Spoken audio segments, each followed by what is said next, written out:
பிரித்திகா அவர்கள் இங்கே வந்திருக்காங்க. அவருடைய பெற்றோர்கள் இன்றைக்கி வீட்டில் ஒரு மங்களகரமான நிகழ்வு, அவங்களுடைய அண்ணாவுக்கு வந்து திருமண ஏற்பாடுகள் எல்லாம் நடந்து கொண்டிருப்பதால் அவங்க அதை கவனிச்சிட்டு இருக்காங்க. ஸோ அவர்களும் இங்கே உடன் வந்திருப்பதாக நம்ம நினைப்போம்.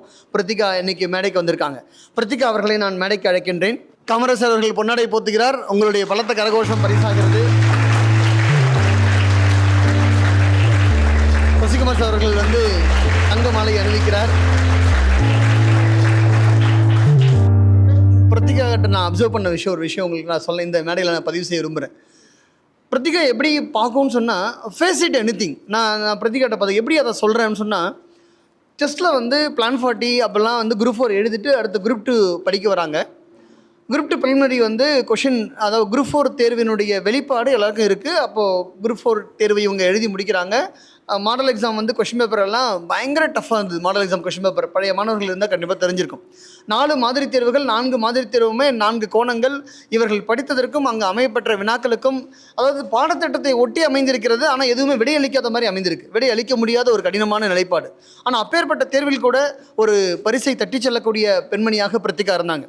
அது first test, second test, 4 model exam இருந்தது. 4 மாடல் எக்ஸாம்லேயுமே ஒரு பரிசை வாங்கிட்டே போயிருந்தாங்க பிரித்திகா.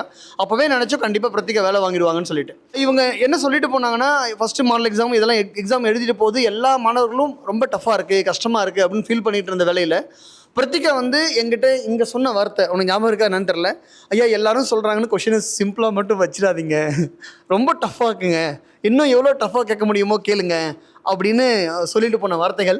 ஸோ அப்போ என்ன தெரிஞ்சுது எனக்குன்னா, ஸோ ஒரு விஷயத்தை, ஒரு சேலஞ்சிங்கை வந்து எப்படி ஃபேஸ் பண்ண கற்றுக்குறாங்க.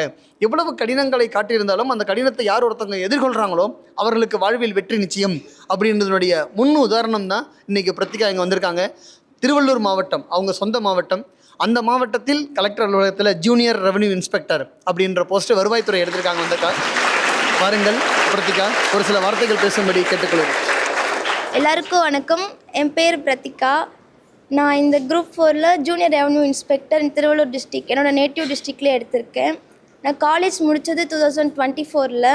இது என்னோடய ஃபஸ்ட் அட்டெம்ப்ட். ஆனால் இங்கே வந்து எனக்கு வந்து வீட்டிலேருந்தே படிச்சிடலாம் அப்படின்னு நினச்சிட்டு இருந்தேன். இங்கே வந்தப்புறமா தான் இவ்வளோ பேரை பார்த்ததுமே ஒரிஜினல் காம்படிஷன் என்னன்னு தெரிஞ்சிச்சு. இங்கே வந்தப்போ ஒரு கிளாஸ் எடுக்கிறப்போ அப்படியே ஆன்சர் பண்ணிகிட்டே இருப்பாங்க. எனக்கு சிலபஸ் கூட தெரியாது அந்த டைமில். அப்போ பார்க்கும்போது ரொம்ப இன்ஸ்பைரிங்காக இருக்கும். அவங்ககிட்ட போய் கேட்கும் போது சொன்னது, கவுன்சிலிங்கில் லாஸ்ட் டேயில் மிஸ் பண்ணிட்டேன் அப்படின்னு சொல்லுவாங்க. அப்போ நினச்சேன் நம்ம அந்த சுச்சுவேஷனுக்கு போகக்கூடாது, கண்டிப்பாக ஃபஸ்ட் டே கவுன்சிலிங் போயிடணும்னு நினச்சேன். அதனால் இப்போது ஃபஸ்ட் டே கவுன்சிலிங்கில் போயிட்டு ஜூனியர் ரெவன்யூ இன்ஸ்பெக்டர் எடுத்து இங்கே எல்லோரும் வந்து செகண்ட் அட்டெம்ப்ட், தேர்ட் அட்டெம்ப்ட் கொடுக்குறப்போ அவங்க கண்டிப்பாக 2 times 3 times ரிவிஷன் பண்ணியிருப்பாங்க. அவங்க கூட கம்ப்ளீட் பண்ண நம்மளும் அத்தனை ரிவிஷன் பண்ணணும்னு சொல்லி ஒவ்வொரு வீக் டெஸ்ட்டுக்கும் நான் மினிமம் 3 to 4 times ரிவிஷன் பண்ணுவேன்.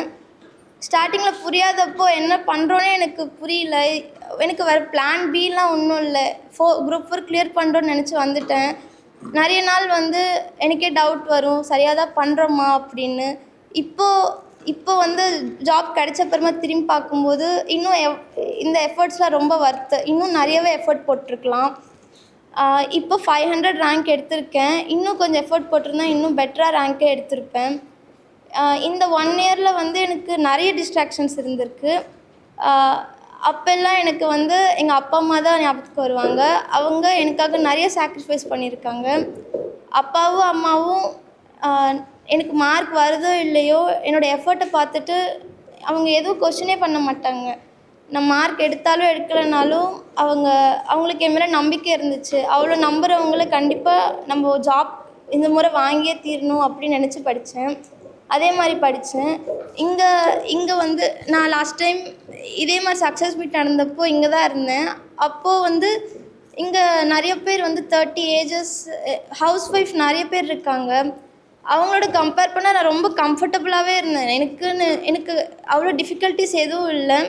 எனக்கு வந்து ரிவிஷன் பண்ணுறது இவங்களை கம்பேர் பண்ணுறப்போ நம்மளுக்கு இன்னும் எவ்வளோ டைம் இருக்குது, அவங்க போடுற எஃபர்ட்டில் நம்ம இன்னும் நிறைய போடலாம் அப்படின்னு தோணுச்சு. ஸோ அதனால் ஃபஸ்ட் அட்டெம்ப்ட்லேயே கிளியர் பண்ண முடிஞ்சிச்சு. இப்போ குரூப் 2 படிச்சுட்ருக்கேன். அதுவும் கண்டிப்பாக எஃபோர்ட் போட்டு குரூப் 2லையும் கண்டிப்பாக கிளியர் பண்ணுவேன்னு நம்புகிறேன். இப்போது இங்கே படிச்சுட்ருக்க எல்லாருக்கும் ஆல் தி பெஸ்ட். அடுத்த இயர் நீங்களும் கண்டிப்பாக இந்த சக்ஸஸ் மீட்டில் வந்து பேசுங்க.